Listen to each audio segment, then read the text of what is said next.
Hello and welcome, my friends. This is your host, Mario Lanzarotti, here with the Zenpreneur podcast. Today, I have another very exciting and intriguing guest. She's a dynamic speaker, author who made a trademark helping brands grow big. She left the cubicle life behind after realizing her true passion lay beyond traditional marketing, inspired by her family's health history. With an MBA and an knack for financial planning, she now guides entrepreneurs towards their business dreams. Her diverse experience make her an insightful mentor ready to support and speak truth to those committed to making a difference. She is on a mission today to helping people become a six-figure coach effectively, quickly, without all of the struggle that so many coaches face. And with that, Nikki Nash, welcome to the show, my friend. Oh my goodness. Thank you so much for having me. Absolutely. It is a pleasure. I've been looking forward to this conversation. Nikki, tell me a little bit about how you got to being this incredible woman that you are today. What about your life guided your path to coming here to this point?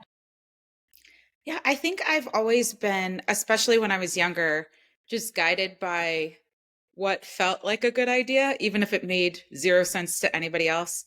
And so I chose what sports I wanted to do as a kid. I chose my friendships, things along those lines. And ultimately, when I got to high school and it was that time to figure out at that young age of 17, 18, 16, what you're supposed to do with the rest of your life, I set out to be an actress.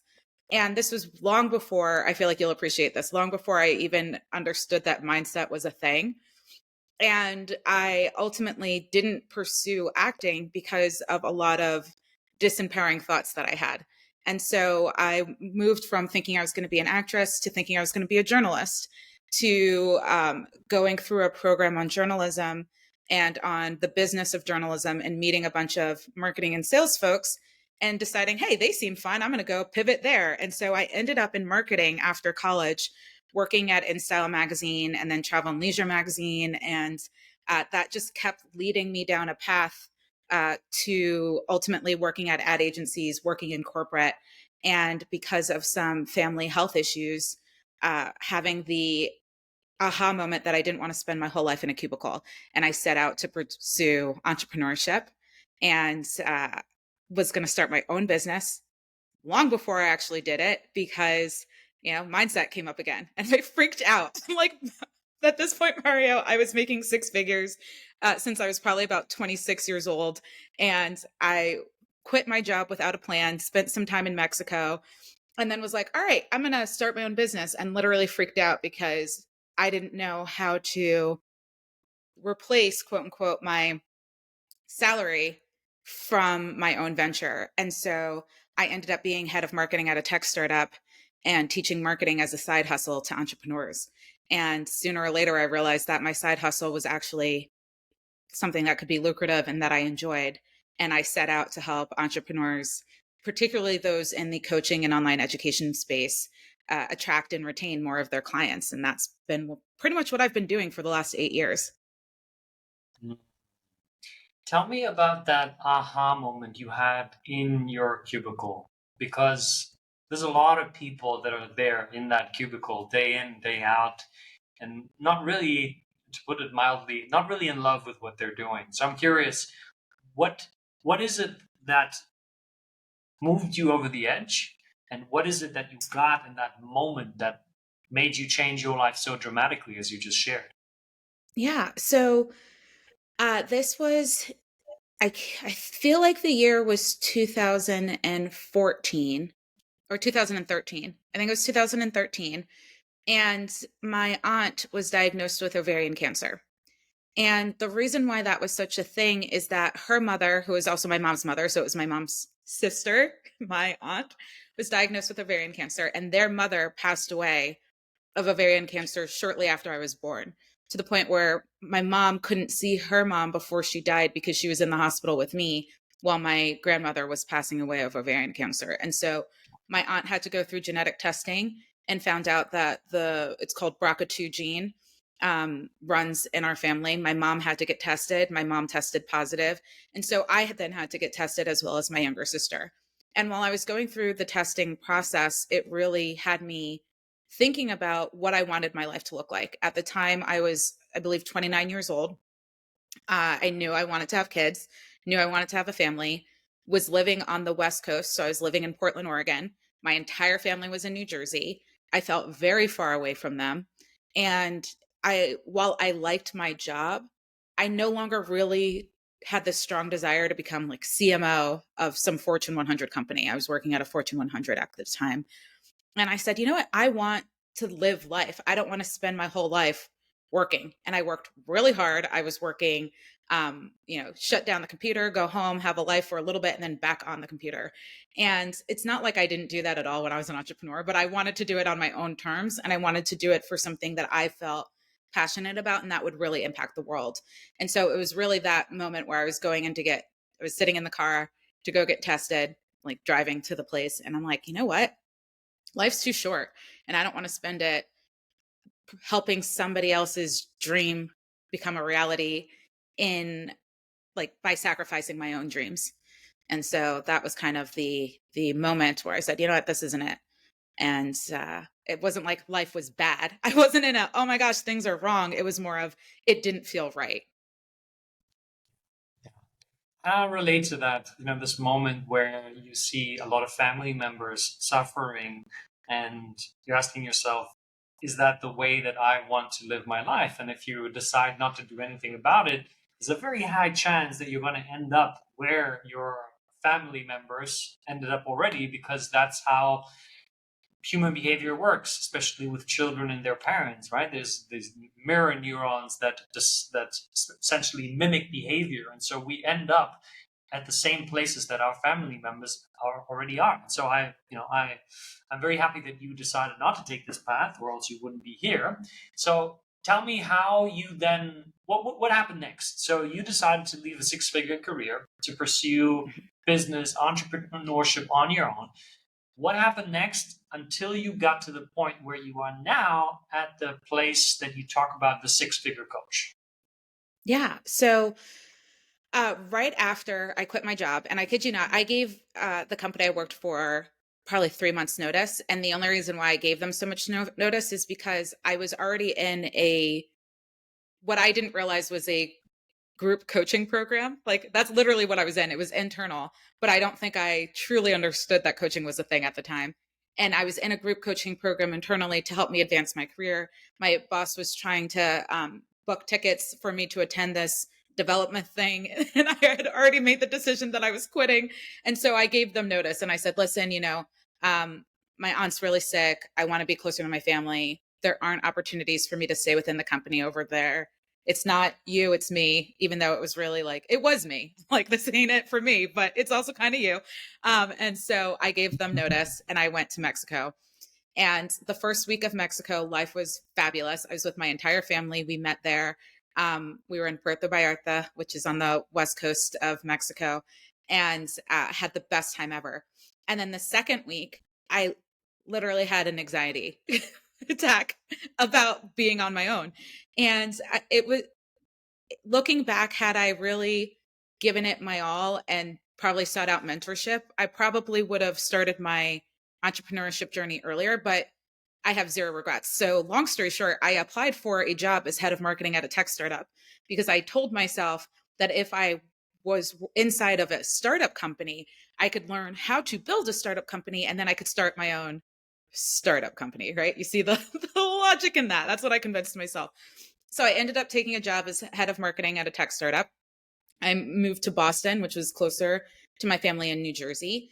I just to close the loop on this, neither my sister nor I have the BRCA2 gene, so we are not at a higher risk of ovarian cancer. We're back to the standard risk that any woman statistically would have.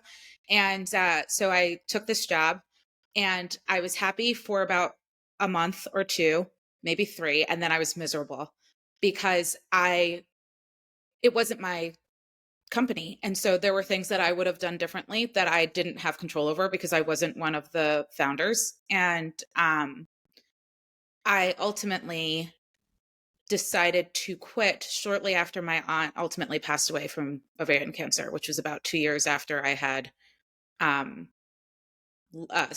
join this company. It was a little less than 2 years. So I quit and I said, screw this. I'm going to start my own business. I got clients pretty quickly, purely through the network that I had built in Boston. And people in the startup community knew me as someone who was really brilliant at marketing. I was also teaching marketing as a side hustle to entrepreneurs. And so through a company called General Assembly. So between those two things, I started getting clients pretty quickly. And I then hired my own business coach. And I discovered business coaching and said, you know what, I feel like I could do this for other people because I see where I'm really great at seeing the big picture, seeing where like someone is today and where they need to go, and then creating a pathway to get there. And so I started doing that for businesses that wanted to increase their clientele. And it started with a mixed bag of clients, like photographers, people building tech startups, people building coaching businesses, people building, brick and mortar businesses. It was all over the place. And I realized that it would just be easier for me if I had the same type of client. And so that's how I ended up focusing on coaches. And since then, I have not only helped people that were just starting their coaching businesses, I now have clients that are doing like 40 million a year in coaching in different industries, but still have a coaching arm to their business. So I've helped the 0 to 6 figures, the 6 to 7 figures, the 7 to 8 figures. And I have a real passion for those that are under 6 figures, because the reality is I believe it's 88.1% of women-owned businesses do under $100,000 a year. And 80.6% of women-owned businesses do under $50,000 a year. So the vast majority of women-owned businesses are doing under $50,000 a year. And that just, quite frankly, pisses me off. Because I'm like, there are so many women that want to start businesses and to do it in pursuit of their passions and to help other people and to help make the world a better place.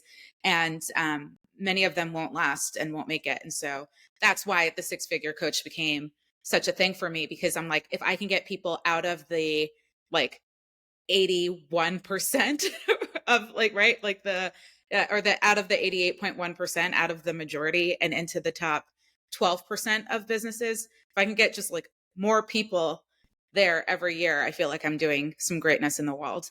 Because, not that having a 6-figure business is all that in a bag of chips, but there are perks. And it helps you continue on your journey. Totally. So I love that. Very inspiring mission that you're on. I can feel that is really coming from a personal reason. Tell me, why do you think that so many women don't reach the 6-figure mark? Oh, I think it is primarily two things. I think one is, I call it faith, but it's really a combination of confidence and belief and thoughts. And I think a lot of women that I speak to in my experience aren't fully confident that they can get there now. Like, I think many women, you can speak to them, oh yeah, I'll have a 6-figure business at some point in my life, like eventually, right? Yeah. But many don't necessarily see their pathway to getting there right now. And if they do, it's their pathway is charge very little for what they service, and service like a bajillion clients, which I don't have a problem with if you have an audience of a gazillion people. But most women starting their businesses don't have a huge audience. And so it's just unrealistic. It's like, okay, so just their belief that they can charge a high ticket for their service, the belief that somebody will buy, the belief that they'll be able to deliver, the faith that it will all work out. I think that's one of the things that's lacking. And I would say that's probably number one. And then because of that, the second thing is, therefore, they remain very unfocused. And so they are following a million courses. I literally got a voice memo from someone last night that said, hey, I've been posting about this specific topic online. Let's just call it relationships so that this person isn't identifiable. Let's say they were talking about relationships online, but what they really help people with is, let's call it health. And so now they have people that are like, hey, you've been saying some interesting about relationships. Can you coach me on relationships? But they're building a health coaching business. So now they're like, maybe I should offer some relationship services. And I'm like, what are you doing? Like, what? One, stop talking about relationships if you want to help people with health. And two, don't entertain. Like, there are tons of opportunities that will come your way, but not every opportunity is in alignment with the purpose that you are set out to accomplish. And so I turn down opportunities all the time. I think the ability to say no is the greatest thing that a person can do for their business, because oftentimes there's this, oh my gosh, I don't want to turn down. What if it's something really great? Yeah, but is it in alignment with what you want? It's no different than saying, well, this guy has some great qualities, even though he's not at all what I would like in a marriage or a partner at all. But there's some, like, he's nice to me. So let's just date him for 10 years and then wonder why I'm not with the partner I want. It's like, no, just say no. It doesn't mean they're a bad person. Doesn't mean the opportunity is bad. It's just not in alignment with what you want and what you're set out to do. Yeah. I think you touched on something very important that a lot of people are dealing with, and I would call it people pleasing, and this ability to not be able to say no, like you say. And I'm wondering, what's your perspective? What is it inside of women or people in general that makes it so hard for them to say no? Yeah. I mean, I think culturally, at least for women in the United States, again, this is based off of my experience.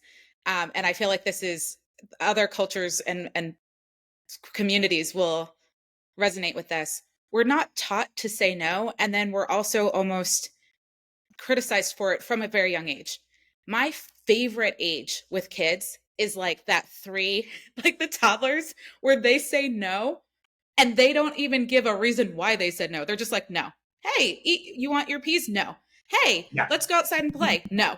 Hey, watch this on TV. No. It's just like they just have no problem saying no. It is my favorite thing in the world.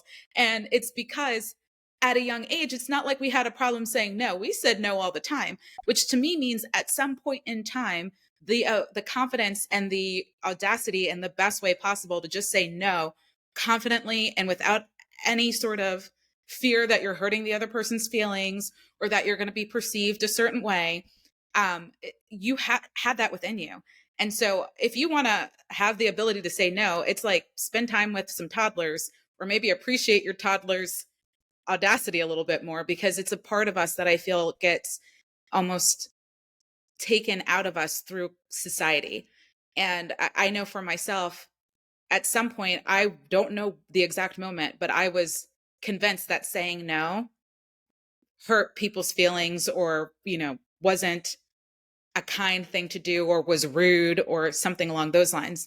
And so I had to relearn how to set boundaries and how to feel confident and comfortable saying no. That's so interesting what you're saying, especially about kids. And as you were speaking, I was thinking about my niece and how she did exactly what you said, in terms of, I would ask her, can I have this, or can I take a look at this, or do you want to show me this? And she would just go, no.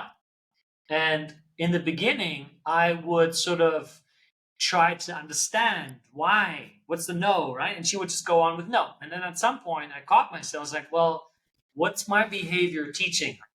What my behavior is teaching her that no is not a valid answer. No is not enough. No always needs to be followed up by an explanation. Who the heck says that? And so what I have then committed to doing and being is exactly when she says to me, no, I don't want that, I'll go, okay, Yeah. got it.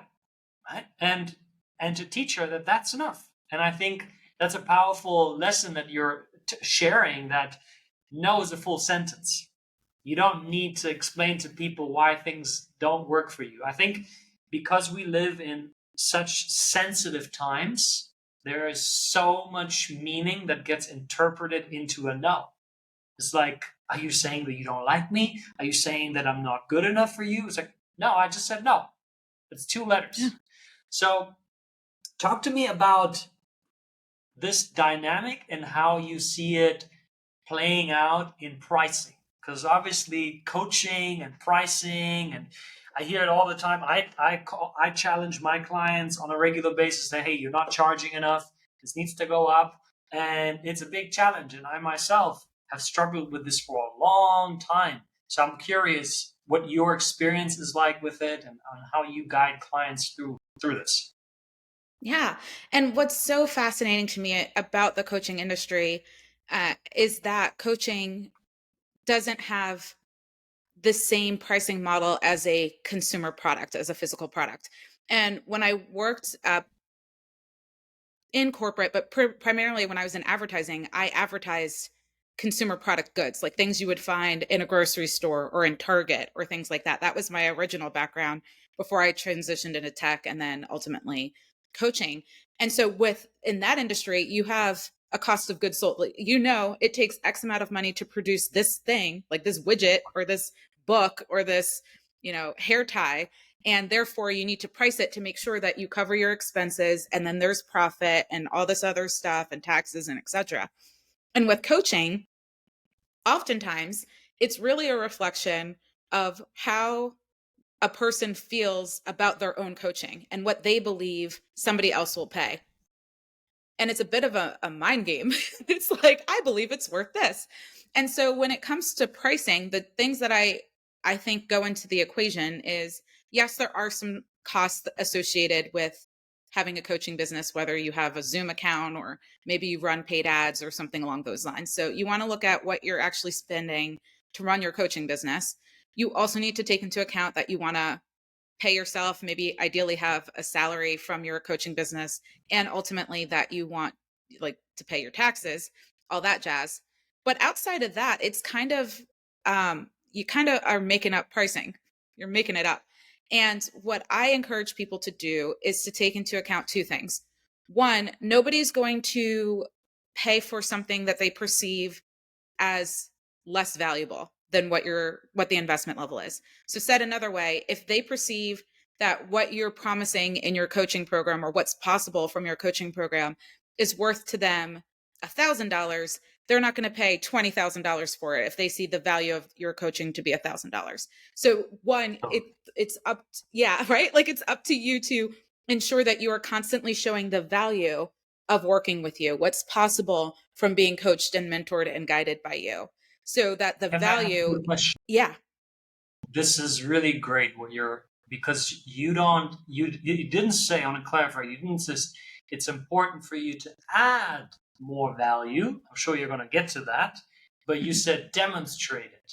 So yes, I have seen this so many times with my own clients where I've taken them through a crazy transformation from like depressed, stuck, not taking action, business tanking, to feeling the best ever, feeling so alive, feeling transformed, just top of the game. Business is thriving, and then because the process sometimes crosses 6 months with me, when I asked them to give me feedback and testimonial, the testimonial that I got was just like, it was good, but it wasn't like, I was like, bro, did you forget where we started?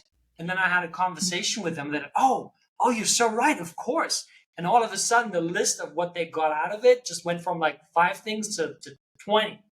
But it was because I demonstrated and I brought it back to the top of their mind. And because for them, it was like, it became normal. It was like, oh, yeah, yeah, that's just how it is now. So I'd love for you to speak into what demonstrating value looks like.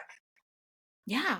I think demonstrating value, and to your point, you demonstrated one of my favorite things to do when getting case studies and testimonials and things from clients is to literally ask people and track where somebody is when they start working with you, and to constantly track it throughout the process. So if you know that a process will likely take 6 months or a year, you want to keep track at least every month. Where are you going compared to where you were at the beginning of the month, or and so forth. And if you at least keep track of that and you provide it to your clients on a regular basis, like, hey, it's month one, just to recap this month that we've had together, this is where you started, this is where you've self graded yourself, or self what is that word that I'm looking for, self reported, Actualize. self, it's just something along those lines, like, right, like it could be something really simple. I'll use this as an example.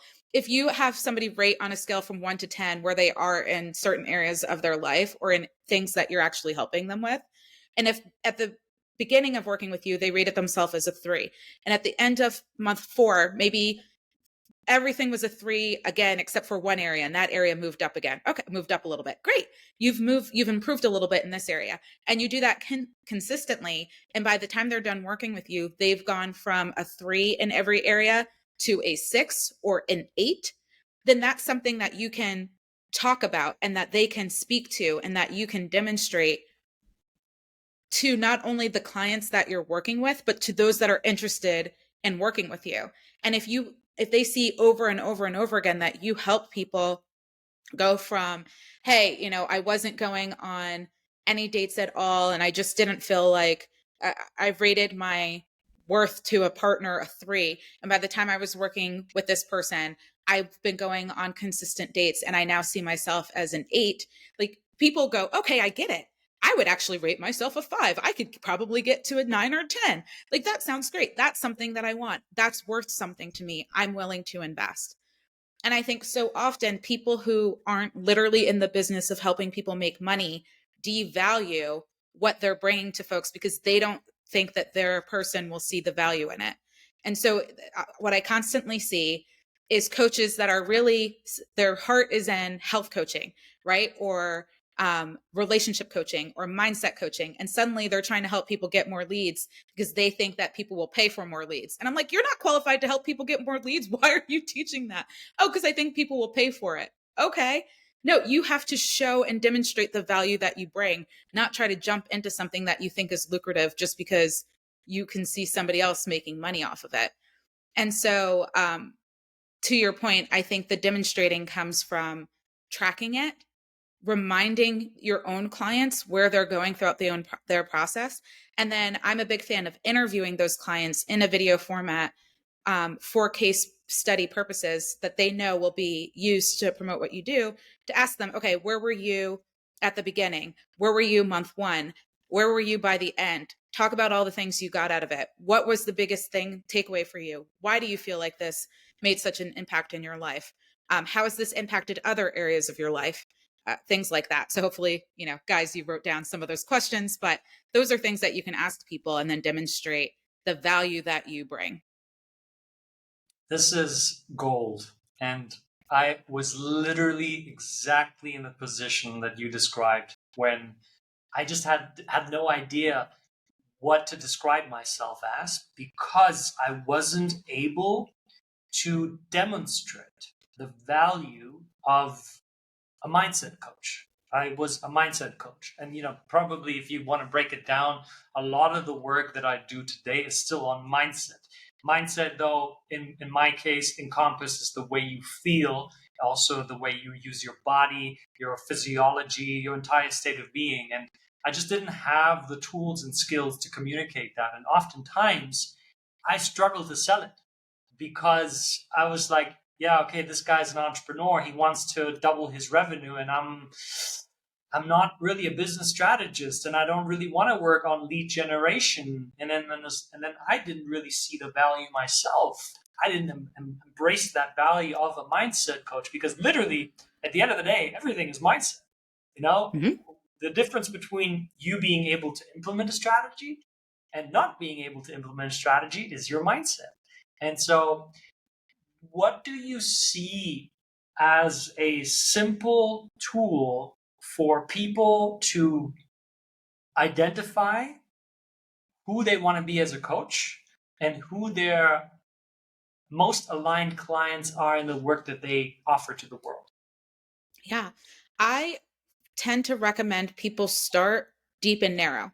So, what I mean by that is you choosing one outcome that is the target for everyone that's in the program.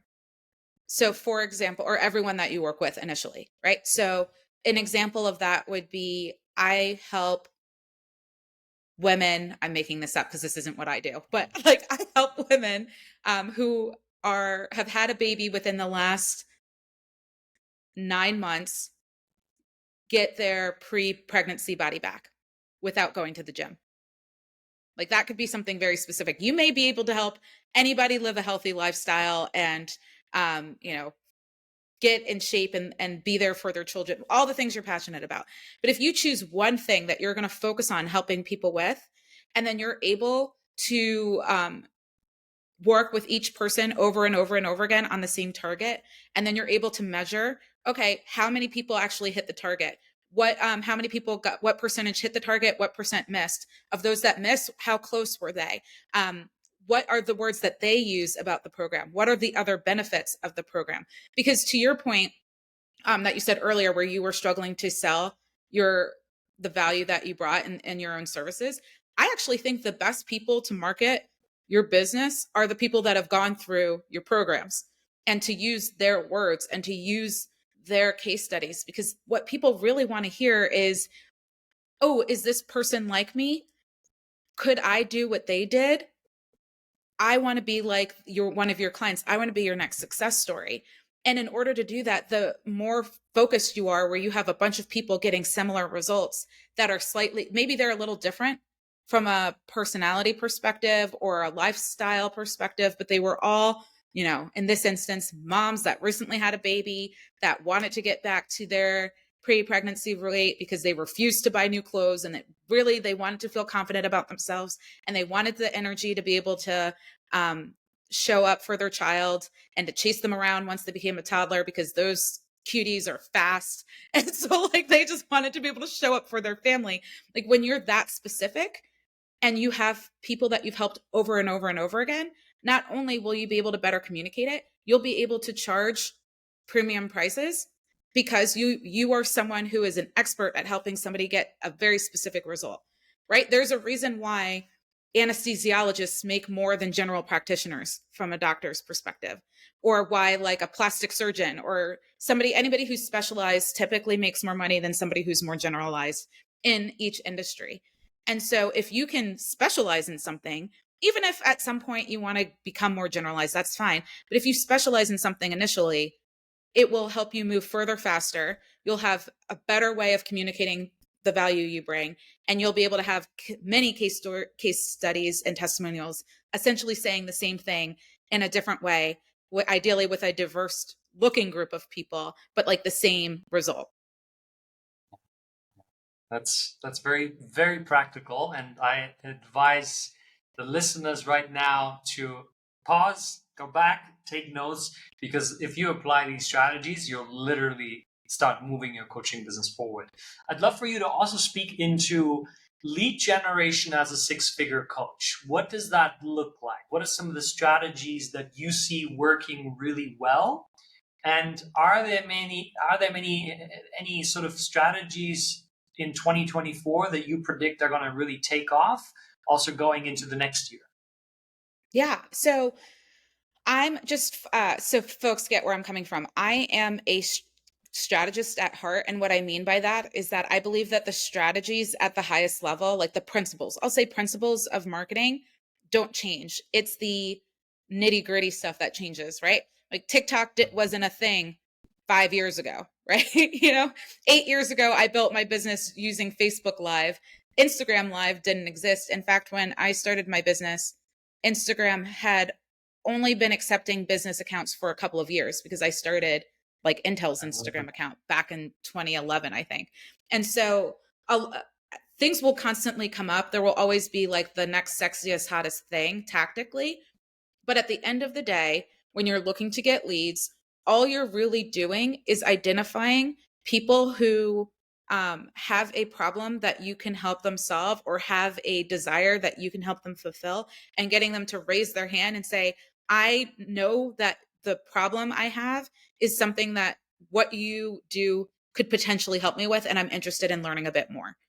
And if you understand that at the highest level, then you'll get why people like the tactics right now, a lot of times or that are sexy, are doing a reel that's like 10 seconds or 7 seconds. That's like me walking down the beach with like a thing that says, wanna become a six-figure coach? Here's how, see the comments. And then the comments are like, I should actually do this reel. I did not. Maybe it's, but this is the idea tactically. And then in the comments, it's like, I have a six-figure blueprint that walks you step by step through everything you need to do in order to build a six-figure coaching business. If you want the blueprint, comment blueprint below. And then people comment blueprint. And then I use a chat bot like ManyChat to get people to send, like, to DM them the link to opt in to my free guide, right? So like the tactics are a little different than when I started my business like basically a decade ago. But the strategy of, hey, I can help you with this result, or I can help you solve this particular problem. Are you interested in learning more? That's the same. That's how you generate leads. All you're doing is essentially getting a dog whistle and blowing it and finding dogs, right? Not that people are dogs. I find dogs adorable and cute and fluffy, but like, you're just creating something that only the folks that you want to connect to can hear. And then you're asking them to come to you and say, yes, I would like a treat, or yes, I would like to learn more, or yes, I would like your free guide, or yes, I would like to join your webinar, so that you can then nurture those leads and ultimately invite them to work with you. I love how you're speaking to the principles of marketing never really change. And I think this is one of the reasons why so many people don't make it, is because they're constantly chasing the new special thing that nobody has ever explored. And I find in business in general is that there are certain principles that stand the test of time. And one of the principles that I always talk about is being service and value orientated first.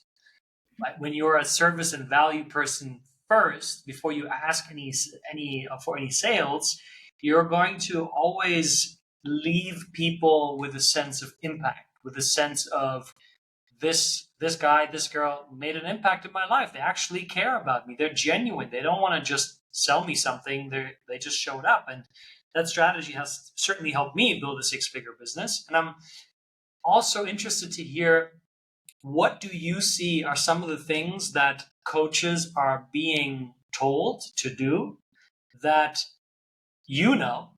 actually hold them back from becoming a six-figure coach? Yes. Oh my goodness. I have a running list. The biggest lie, I want to say, that people I feel like are being told is that they can make all this money by offering a lot of leveraged offerings at the beginning, meaning memberships, online courses, group programs, all these things.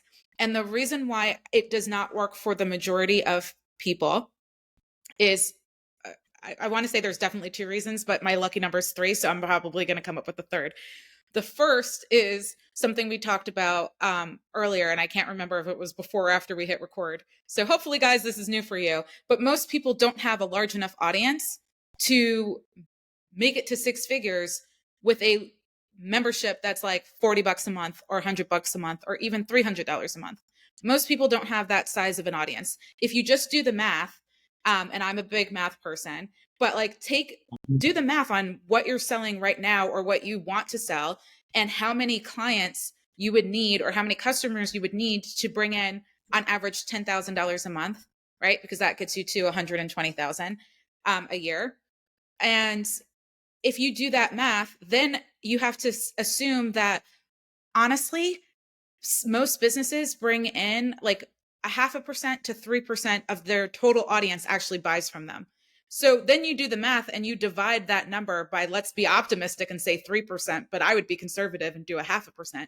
That's how big of an audience you need to have. Do you have that big of an audience? If the answer is no, then why are you launching this thing? Because I have someone who reached out to me who is a prospective client, and they said, hey, I launched this membership. I have 2 people in it. I'm really frustrated. I'm like, yeah. How big's your audience? Like, why did you launch a membership in the first place? Right. And so that's number 1, audience size. The second thing is that most people don't necessarily, and I say this with love, have the skills to facilitate community and group yet. Yes. And so you need to develop those skills. Please. Yeah, that was people. Really, really good. Yeah. Thank you for saying that. Yeah, they don't. Most people don't have the skills to facilitate or lead a community or group. And I taught I taught for a decade as a side hustle adult learners. Adults are so interesting. Adults are different than children.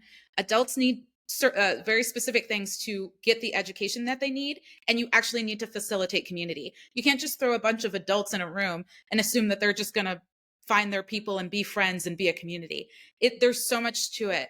And I think a lot of people just go, hey, I want more time freedom, so I'm just going to create a group, and never question whether they have the skills or the gifts or the talents or the experience of ever facilitating or managing or leading a group of people.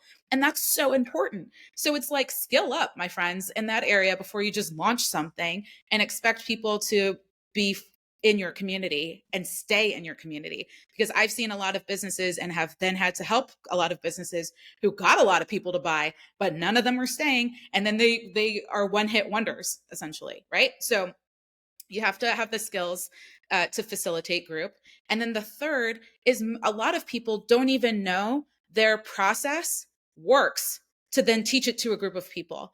And so I am a big fan of doing things one-on-one, and essentially at the beginning, and having a number of case studies, like, I helped this person, I helped this person, I helped this person, I've helped 10, 20, 30, 40, 50 people get this result. Okay, great. Then maybe move to a hybrid where they maybe get some one-on-one, but they also get some community and group. And then you can start learning how to facilitate and lead people in a group.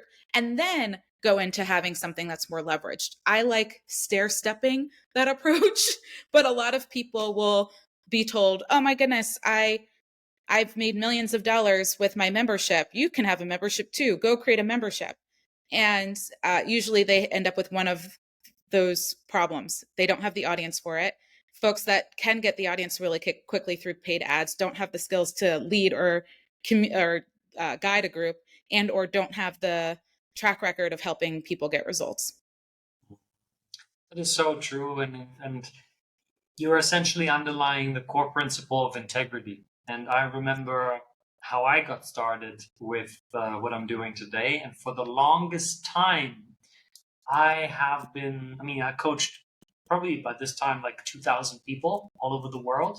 But when I did it, for me, I didn't like get a testimonial. I never asked for testimonials. It was just like, my focus is I just want to get good at this. I just want to develop a skill. So I coached all the time, left and right, facilitated groups, students. I started with student groups and just practice the whole time. And that's exactly also what I tell people is like, when you're starting as a coach, when you're in the 5-figure range or even in the 4-figure range, then your focus should not be how do I make money in the fastest way possible, but your focus should be how do I develop a base level skill that can take people through a transformation in a way that is repeatable, in a way that delivers confident results to both you and the client. And I'm also interested in learning about, so let's just say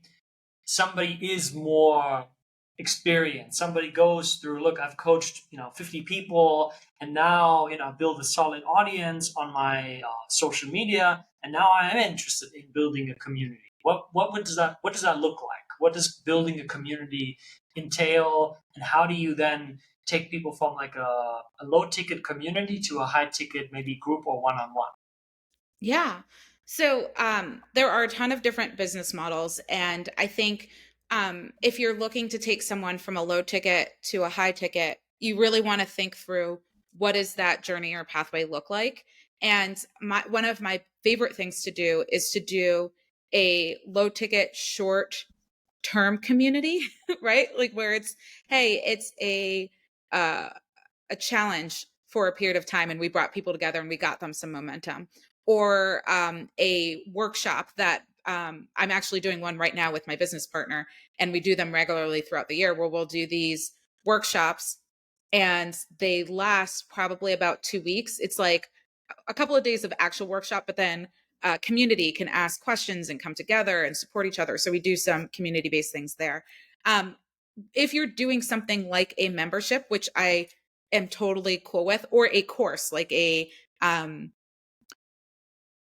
6-week, 8-week, 10-week long course and it's community based, you have to facilitate community. And what that means is you want to have people feel as though they are participating in the community versus just receiving information. So that could be things like having people lead um, pods or accountability groups or something like that, where it's like they're all in their own accountability group and they share leadership, or somebody like they either one person's always the point person leader or you have them rotate in terms of leadership. Or it could be having people uh, share their key takeaways or their learnings or things along those lines inside the community. One of the things that I learned from one of my friends who's literally builds community for a living is she invites people to feel as though they are creating the ground rules of the community. And so I do it a little bit differently than the way she does it. But that principle of how do people feel like they are helping to set the rules and the guidelines for community? So the way I do it is I ask people, okay, what other communities, and I in my community-based programs, there are women. I do have male clients with one-on-one and things like that. But in my communities, I'll say, hey, what other women groups have you been in, or what has worked in other women groups that you've been in? What has not worked? What has made you feel safe? What has made you feel like an active participant? And they break out into breakout rooms, and everybody gets to talk about this in a small Wow. breakout room. And then they write, somebody is the leader or point person, and they write down the themes. What is something that almost everybody said? And then they bring their list to the bigger group, and each group shares what were the themes. And then within that, I listen to the themes of the smaller groups, and then I make a master list. And I'm like, hey, based off of the community, this is what we believe is going to help people feel safe, help people want to participate, help people grow and develop, whatever the questions were. And then we have our own set of rules. I'm like, all right, community, this is what we're living towards. And then I come back together and create our values as a group, our principles. And oftentimes, just because of the way I market, the people that are joining my programs have similar values that I have in the first place. But now I have them feel like I'm not telling them what the values are and what they need to uphold by. We're co-creating it.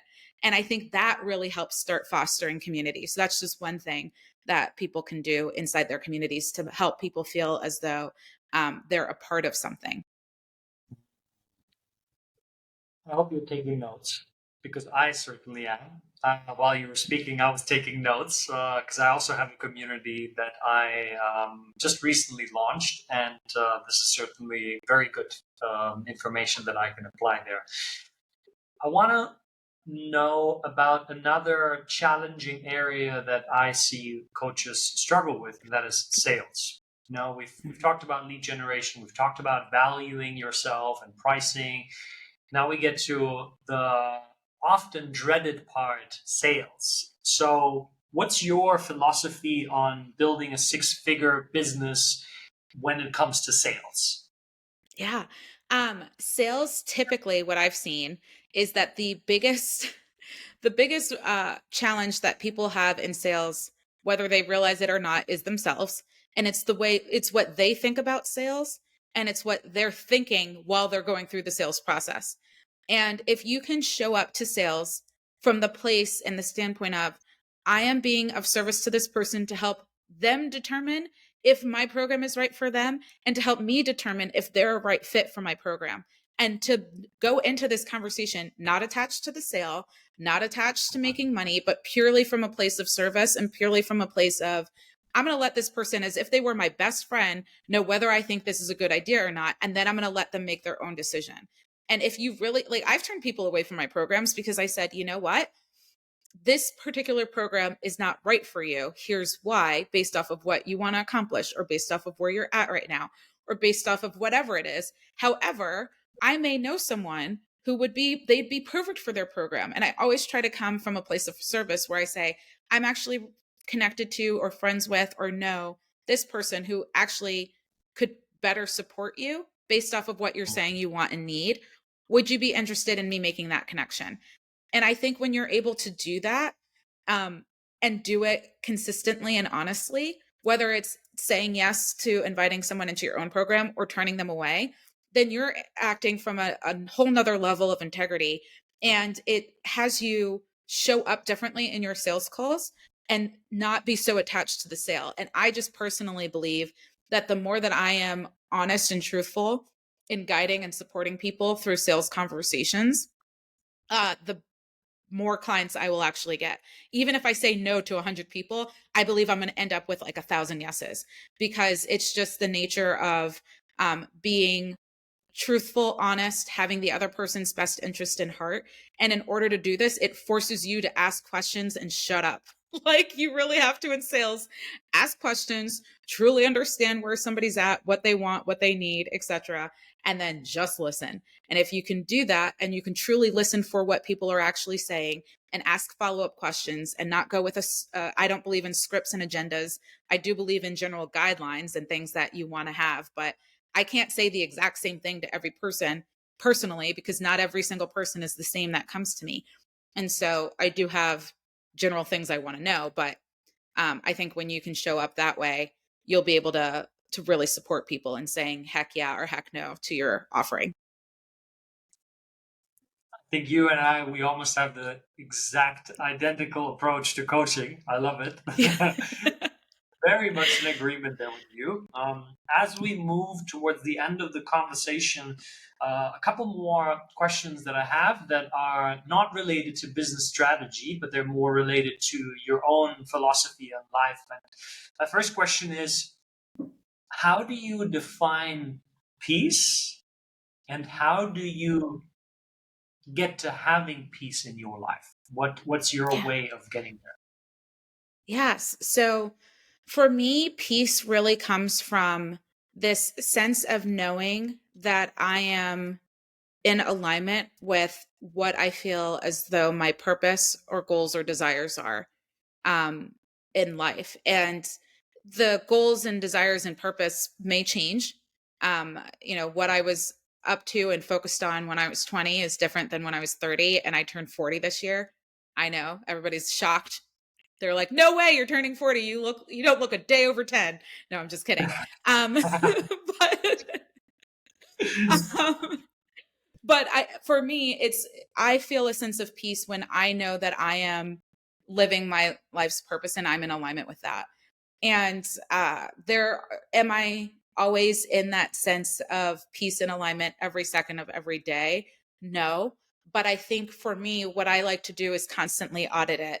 And so what that has meant in my life is that as I meet people, if I realize that they are really distracting me from what I'm here to do, and they're taking me into a place that um, takes me out of the joy and the purpose that I want to create in my life, I say no, and I lovingly release them from my life.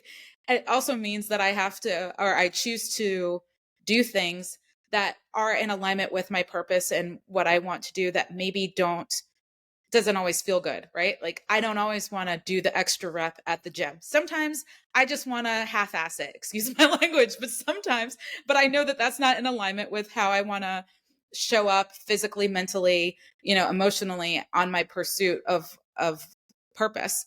And so for me, peace really comes from doing the things that keep me closer to uh, my purpose, keep me closer to my spirituality. I'm Christian, so I say God, but I have clients that say universe and all sorts of stuff. And so that could be prayer, meditation, sitting in silence, things along those lines. But all of that helps me as well. Thank you for that beautiful answer. I really appreciate it. If you could spend an hour of your time with any person, dead or alive, who would it Mm. be and why? Oh my goodness. You know, it's funny. I feel like my answer might be changing because I had a thought the other day, but I can't remember the person. But someone who I know I already spent a lot of time with, even though they have no idea that I exist, is Judge Judy. Judge Judith Steinlen. Have you ever seen Who's that? Judge Judy? Oh my God. She is like, I don't even know how old she is. She had a court TV show on television for decades. And she used to be a judge, like, yeah, like she used to be a judge in the the court that deals with like children and I thought that was all that scripted. stuff. That wasn't real.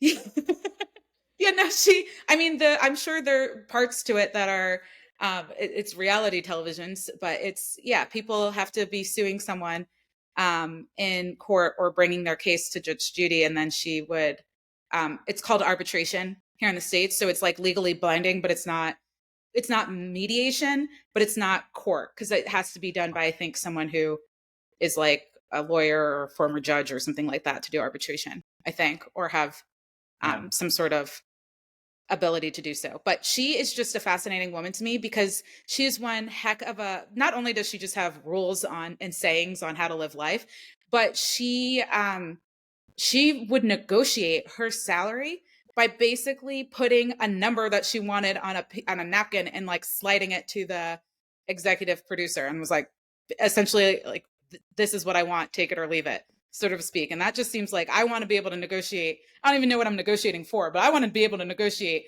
like Judge Judith Steinman.